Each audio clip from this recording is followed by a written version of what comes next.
பொள்ளாச்சியில் உள்ள அரசு தலைமை மருத்துவமனையில் மருத்துவர்கள், செவிலியர்கள் பற்றாக்குறையை போக்க நடவடிக்கை எடுக்க வேண்டும் என வலியுறுத்தப்பட்டுள்ளது. பொள்ளாச்சி சார் ஆட்சியர் அலுவலகத்தில் நோயாளிகள் நல சங்க உறுப்பினர்கள் கலந்து கொண்ட ஆலோசனைக் கூட்டம் நடைபெற்றது. இதில் கலந்து கொண்ட மருத்துவர்கள் மற்றும் நோயாளிகள் நலச்சங்க உறுப்பினர்கள் மாவட்ட அரசு தலைமை மருத்துவமனையாக தரம் உயர்த்தப்பட்டு 10 ஆண்டுகளுக்கு மேலாகியும் இதுவரை போதுமான மருத்துவர்கள், செவிலியர்கள், ஊழியர்கள் நியமிக்கப்படவில்லை என தெரிவித்தனர். மருத்துவமனைக்கு கூடுதல் செவிலியர் நியமிக்க வேண்டும், கூடுதலாக மருத்துவரை நியமிக்க வேண்டும், மருந்து ஆளுநரை நியமிக்க வேண்டும், இரத்த வங்கி பரிசோதனை நியமிக்க வேண்டும், அரசு மருத்துவமனைக்கு கூடுதல் இரத்த வங்கி ஆம்புலன்ஸ் தேவைப்படும் என்று கோரிக்கை வைத்திருந்தோம். இந்த கோரிக்கைகள் எல்லாம் ஒவ்வொரு தடவையும் நோய் நலச்சங்க கூட்டம் நடத்துகிற போதும் அமைச்சர் பெருமக்கள் வருகிற போதும் கோரிக்கை வைத்துக் கொண்டே இருக்கிறோம். இதுவரை எதுவும் நிவர்த்தியான வழி இல்லை. இந்த கூட்டத்திலேயாவது எங்களுக்கு மாவட்ட தலைமை மருத்துவமனை 10 ஆண்டுகள் கடந்து விட்டது. இந்த மருத்துவமனைக்கு தேவையான அனைத்து வசதிகளும் செய்து கொடுக்க வேண்டும் என்று கொடுத்து தீர்மானமாக கோரிக்கை வைத்திருக்கின்றோம்.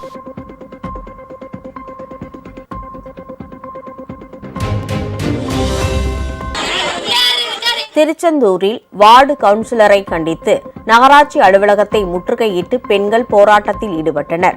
திருச்செந்தூர் நகராட்சி 3வது வார்டு ஜீவா நகரில் முப்பிடாதி அம்மன் மற்றும் அதிர்ஷ்ட விநாயகர் கோவில் உள்ளது. இதனிடையே கடந்த டிசம்பர் மாதம் பெய்த கனமழை காரணமாக கோவில் பழுதடைந்தது. இதனால் இந்த கோவிலை பழுது பார்க்கும் பணி நடைபெற்று வருகிறது. இந்த நிலையில் இந்த பணியை 3வது வார்டு திமுக கவுன்சிலர் அந்தோணி ரூபன் தடுப்பதாக அப்பகுதி மக்கள் தெரிவித்தனர். மேலும் கவுன்சிலரை கண்டித்து 50க்கும் மேற்பட்ட பெண்கள் திருச்செந்தூர் நகராட்சி அலுவலகத்தை முற்றுகையிட்டனர்.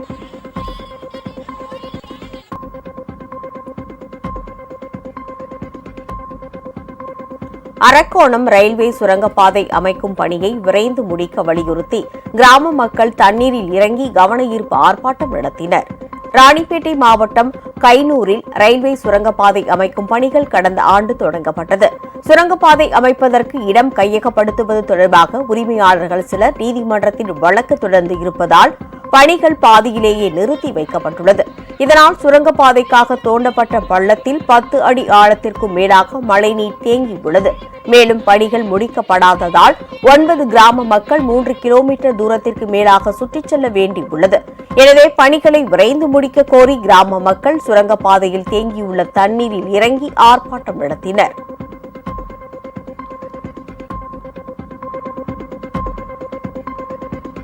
ஆம்பூர் அருகே வெள்ளை நிறத்தில் நுரை படர்ந்து துர்நாற்றத்துடன் பாலாற்றில் கழிவுநீர் செல்வதால் விவசாயிகள் வேதனை அடைந்துள்ளனர். திருப்பத்தூர் மாவட்டம் ஆம்பூர் மற்றும் வாணியம்பாடி சுற்று வட்டார பகுதிகளில் பெய்த மழை காரணமாக பாலாற்றில் அதிக அளவில் தண்ணீர் செல்கிறது.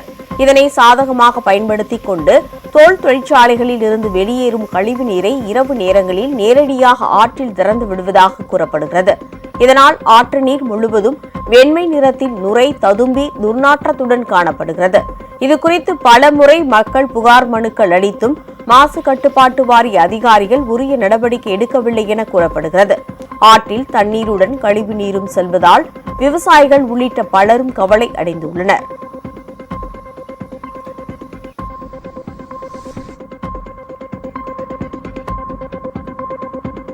திருப்பூர் மாவட்டத்தில் 50% வளர்ச்சி திட்ட பணிகள் நிறைவடைந்து பயன்பாட்டுக்கு கொண்டுவரப்பட்டுள்ளதாக சட்டப்பேரவை அரசு உறுதிமொழி குழு தலைவர் வேல்முருகன் தெரிவித்தார்.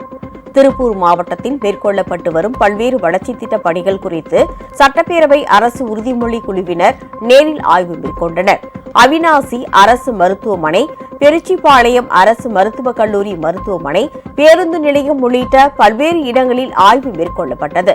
ஆய்வின் ஒரு பகுதியாக மாவட்ட ஆட்சியர் அலுவலகத்தில் அனைத்து அரசு துறை அலுவலர்களுடன் ஆய்வுக் கூட்டம் நடைபெற்றது.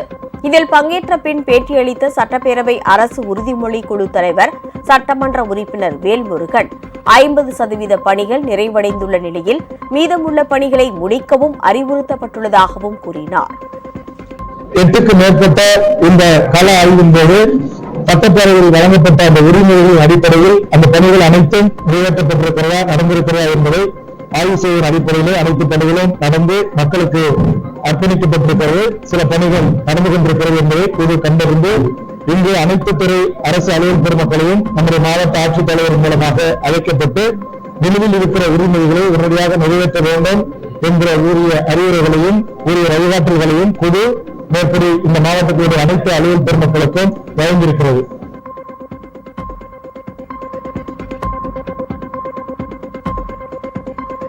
மதுரை மாநகராட்சி துணை மேயர் நாகராஜன் வீடு அலுவலகங்களில் தாக்குதல் நடத்தப்பட்ட சம்பவம் பெரும் பரபரப்பை ஏற்படுத்தியது. மார்க்சிஸ்ட் கம்யூனிஸ்ட் கட்சியை சேர்ந்த துணை மேயர் நாகராஜன், மனைவி செல்வராணி ஆகியோர் வீட்டில் இருந்தபோது இருவர் தாக்குதல் நடத்தினர். தாக்குதலில் இருசக்கர வாகனம், அலுவலக கண்ணாடிகள் அடித்து நொறுக்கப்பட்டன. இந்த சம்பவம் தொடர்பாக துணை மேயர் வீட்டு வாசலில் ரகளையில் ஈடுபட்ட இருவர் கைது செய்யப்பட்டனர். இது தொடர்பாக போலீசார் விசாரணை மேற்கொண்டுள்ளனர். இதனிடையே இருவரை கைது செய்ய வைத்துள்ள ஜெய்ஹிந்த்புரம் காவல் நிலையம் முன்பு துணை மேயர் நாகராஜன் மற்றும் மதுரை எம்பி சு வெங்கடேசன் மற்றும் கம்யூனிஸ்ட் கட்சியினர் போராட்டத்தில் ஈடுபட்டனர். அப்போது உண்மையான குற்றவாளிகளை கைது செய்ய வேண்டும் என்று போராட்டக்காரர்கள் வலியுறுத்தினர்.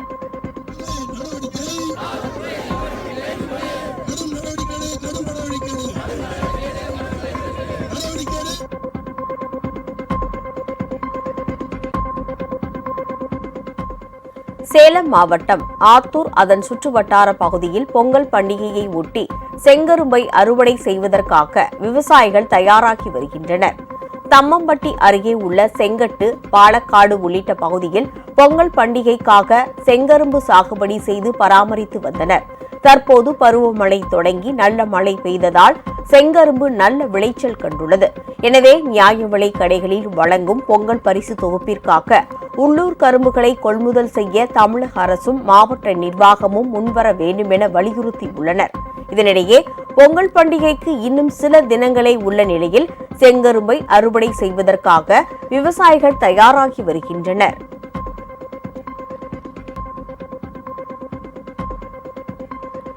ஜல்லிக்கட்டு போட்டிகளில் பங்கேற்பதற்காக தேனி மாவட்டம் சிவலிங்க நாயக்கன்பட்டி கிராமத்தை சேர்ந்த இளைஞர்கள் காளைகளை முழுவீச்சில் தயார்படுத்துகின்றனர். இந்த கிராமத்தில் உள்ள 40க்கும் மேற்பட்ட இளைஞர்கள் ஒன்றிணைந்து காளைகளுக்கு என சங்கம் வைத்து காளைக்கன்றுகளை வாங்கி அதனை குட்டியிலிருந்தே ஜல்லிக்கட்டு போட்டிக்கு பழக்கி வருகின்றனர்.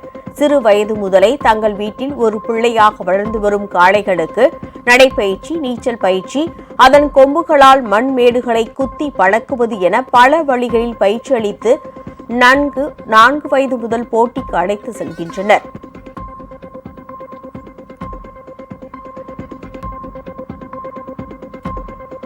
தமிழகத்தின் பல்வேறு மாவட்டங்களில் உள்ள ஆலயங்களில் மார்கழி மாத பிரதோஷ விழா வெகு விமர்சையாக நடைபெற்றது.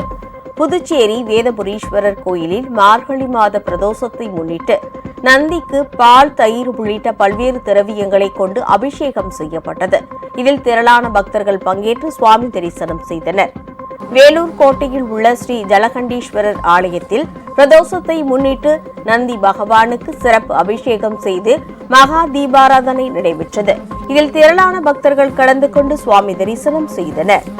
கரூர் கல்யாண பசுபதீஸ்வரர் ஆலயத்தில் நந்தி பகவானுக்கு சிறப்பு பொருட்களால் அபிஷேகம் நடைபெற்றது. இதைத் தொடர்ந்து வெள்ளி கவச அலங்காரத்தில் சுவாமி பக்தர்களுக்கு காட்சியளித்தார்.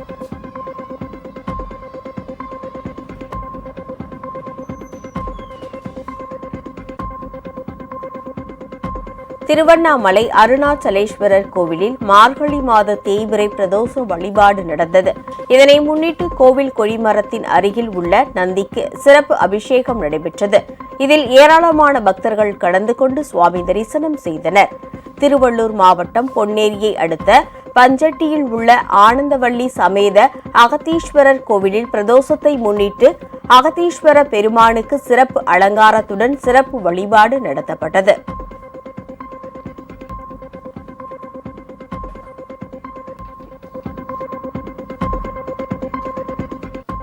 அமெரிக்க பாதுகாப்புத்துறை செயலாளர் லியாட் ஆஸ்டின் புரோஸ்டேட் புற்றுநோய் பாதிப்பால் மருத்துவமனையில் அனுமதிக்கப்பட்டுள்ளார். லாயிட் ஆஸ்டினுக்கு டிசம்பர் மாத தொடக்கத்தில் புற்றுநோய் கண்டறியப்பட்டது. டிசம்பர் 22ஆம் தேதி அன்று புற்றுநோய்க்கு சிகிச்சை அளிக்க புரோஸ்டேக்டோக்டோமி என்று அழைக்கப்படும் அறுவை சிகிச்சை முறைக்கு அவர் உட்படுத்தப்பட்டார். ஆஸ்டின் தனது அறுவை சிகிச்சையிலிருந்து சீராக குணமடைந்து வீடு திரும்பி ஓய்வு எடுத்து வந்த நிலையில் மீண்டும் மருத்துவமனையில் அனுமதிக்கப்பட்டுள்ளதாக வெள்ளை மாளிகை தெரிவித்துள்ளது.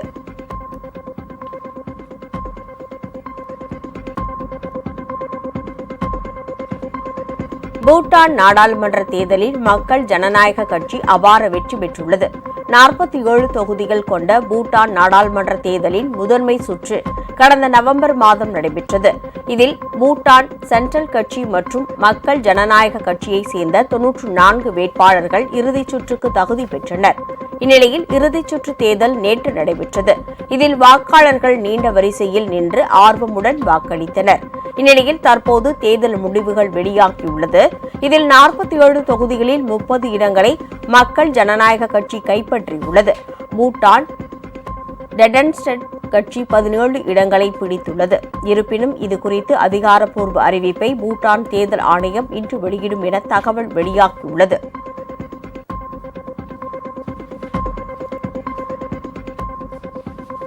கடைசி T20 மகளிர் கிரிக்கெட் போட்டியில் இந்தியாவை வீழ்த்திய ஆஸ்திரேலிய அணி தொடரை கைப்பற்றியது. இந்தியா ஆஸ்திரேலிய அணி 3 ஆட்டங்கள் கொண்ட T20 தொடரின் முதலாவது T20 கிரிக்கெட் போட்டியில் இந்தியா வெற்றி பெற்றது. இரண்டாவது ஆட்டத்தில் ஆஸ்திரேலியா வெற்றி கண்டு 1-1 என்ற கணக்கில் சமநிலையை எட்டியது. இதனையடுத்து மூன்றாவது மற்றும் கடைசி T20 போட்டி மும்பையில் நடைபெற்றது. டாஸ் வென்ற ஆஸ்திரேலிய அணி பந்து வீச்சை தேர்வு செய்தது. அதன்படி முதலில் பேட்டிங் செய்த இந்திய அணி 20 ஓவர்கள் முடிவில் 6 விக்கெட்கள் இழப்பிற்கு 147 ரன்கள் எடுத்தது. இதனைத் தொடர்ந்து 148 ரன்கள் எடுத்தால் வெற்றி என்ற இலக்குடன் களமிறங்கிய ஆஸ்திரேலியா 18.4 ஓவர்களில் 3 விக்கெட் மட்டும் இழந்து இலக்கை எட்டியது. இதன் மூலம் 7 விக்கெட் வித்தியாசத்தில் ஆஸ்திரேலிய அணி வெற்றி பெற்று தொடரையும் கைப்பற்றி அசத்தியது. உங்கள் ராஜ் நியூஸ் தொலைக்காட்சியில் திங்கள் முதல் வெள்ளி வரை தினந்தோறும் பிற்பகல் 2 மணிக்கு உங்கள் பகுதியில் உள்ள குறைகளை நேரலையில் தெரிவிக்கும் புகார் பெட்டி நிகழ்ச்சி. பங்கு பெறுங்கள், பயனடையுங்கள், காணத் தவறாதீர்கள்.